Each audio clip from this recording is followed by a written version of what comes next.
So guys, our part 10 has been came very easily as of the Array Dsa. So get ready for it and please like this video, share friends and subscribe to my channel and don't forget to all the notification bell also so you never miss our these type of videos on the Array Dsa. Sorry, this is not part 10, this was part 9. Okay, so by the mistake I say part 10, so sorry for it. This is part 8. So now this is a video 11, okay, and the previous video is video 10, and this was Array Dsa part 9. So let's see it, what type of topic we are covering in today's video. So let's see it, and please like this video, share and subscribe to my channel, and don't forget to all the notification bell also so you never miss our these type of videos. So now let's move to the computer screen and let's do a coding with loving. Guys, in today's video, I'm telling you about a minimum adjacent swaps required to start binary array. This topic is very long, but in today's video, we are covering the minimum adjacent swaps required to start a binary array. So let's start and let's talk about it. So let's start. Given a binary array, task is to sort this binary array using a minimum swaps. We are allowed to swap only adjacent elements. There are examples here, you can see it. So let's see this example. First of all, we do it in the black color, so it will be visible. So the input we write 0 0 1 0 1 0 1 1. So the output will become 3. Why? Because first swap is 0 0 1 0 0 1 1 1. Okay, then second swap will become 0 0 0, then 0, then 1 0 1 1 1. Then third swap will become 0 0 0 0, then 1 1 1 1. Okay, so that's why the output has been coming 3. Here we swapped it. So in the 1 1 is coming in the 1 line. Here you can see it. Let's highlight it. Input. If we write input 0 1 0 1 0, so we swap it. How? First swap will be look like this. Let me show you.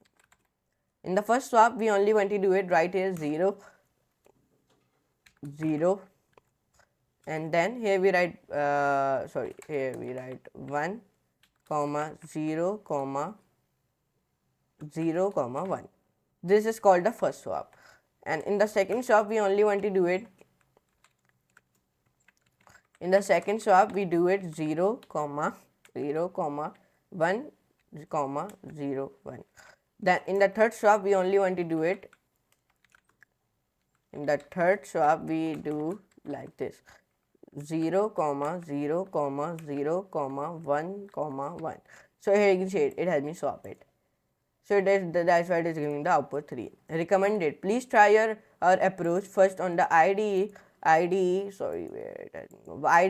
and then look at the solution approach.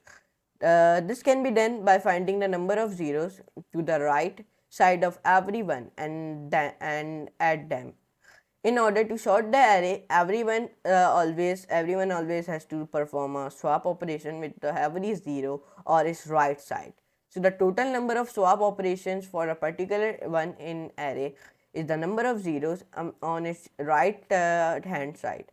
Find the number of zeros on the right side of for everyone, for example the number of swaps, and add them all to obtain the total number of swaps.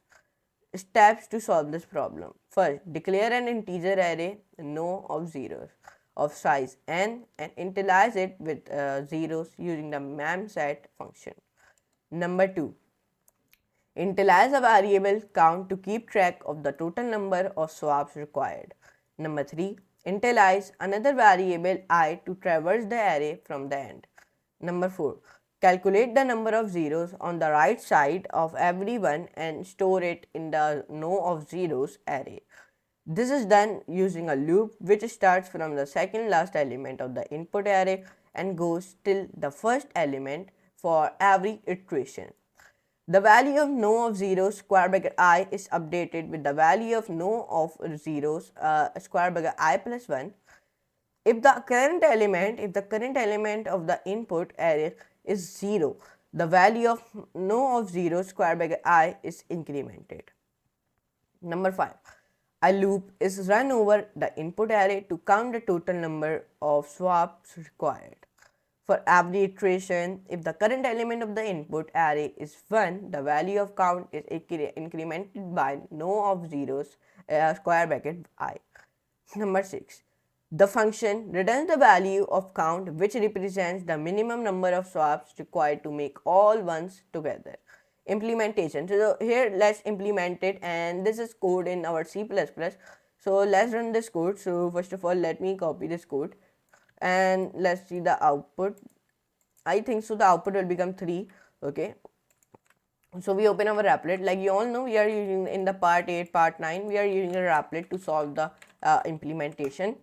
So let's open our applet, in which we have already created our C++ file. We only open it, and when you open it, so first of all, here it has been opened, and we click on the web view, and then I'm pasting my code here. And when I run this code, so it give me the output. Let's see the output of it. So now take a little bit time, then let's see the output. It is giving me 3. Here you can see it. It is giving me the output 3. I write here 0, 0, 1, 0, 1, 0, 1, 1. And why it is giving me the output 3? Like I've already explained you in the top of the code. Here I've already told you that in the points, in the 1, 2, 3, 4, in the 6 points, I've already told you that why the output 3 has been coming. Okay. Now, time complexity 0n, a luxury 0n. Space optimized solution. Now, an luxury space is not needed. We just need to start reading the list from the back and keep track of number of zeros we encounter. If we encounter a 1, the number of zeros is the number of swaps needed to put the 1 in correct place. So this one implementation, here you can give a more implementation, it is showing you in the C++. So let's run this implementation, and the output will become 3 one more time. And now let's run this. So now it is giving me the output 3. If I write here one more time, removing the 0, so it gives the 0. If I write here 0, 0, and then 0, and then 0. Now let's see the output of it. So now it is giving me the 0. Here you can see it many times. Okay, if I write one more time, so let's see the output. So it is giving me the output 5. Here you can see it 5. It is giving me the output now. So here you can see it like this. It is giving me the like 1, 2, 3, 4, 5, 6, 7, 8. Okay, like this. Here you can see it. Now here you write. I'm writing here. This code is contributed by Ryan Bake. Okay, so here you can see it. Time complexity O1, a luxury space 01. In this example, we use the time complexity O1 and a luxury space 01. And the above implementation, here we use the 0 and time complexity and a luxury space 0n.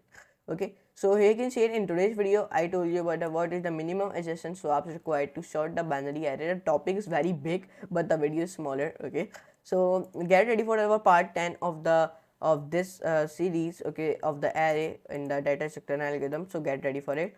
So this video has been ended very successfully. Yes, if you enjoy this video, so please like this video, share, friend, and subscribe to my channel, and do not forget to all the notification bell also, so you never miss about these type of videos on the arrays DSA. And get ready for our part 10 on this series. So get ready for it, and then come on to the my channel by the name of CodeWithPk, like you all people know. Okay, come on to my channel, and please complete a 9,100 subscriber on my this channel and see my part 8, part 9, part 6. Okay, all my part will be see. And then come on to the playlist, come on to the deep dive data structure. Here we completed 10 videos very successfully. Yes, then come on to the playlist, come here, and you completed 21 views. Go on with 100. Okay, on this playlist, complete 100 playlists on this view, 100 views on this playlist. So go on with. And now let me meet you in the next class and next very amazing data type of videos. So now let me give the outro of this video in the big screen. So I also give the outro of this video in the big screen. So now let's move to the computer screen. Let's move to the computer screen and let's give the outro of this very beautiful, very pretty, very nice video. So let's move to the big screen and let's give the outro of this video. So guys, here you can see it. We talk about in the part 8 what is the minimum adjustments, so I'm required to start binary array, and this part 9 has been ended very easily as. So get ready for our part 10 of our array series, okay, in DSA, means in data structure and algorithm.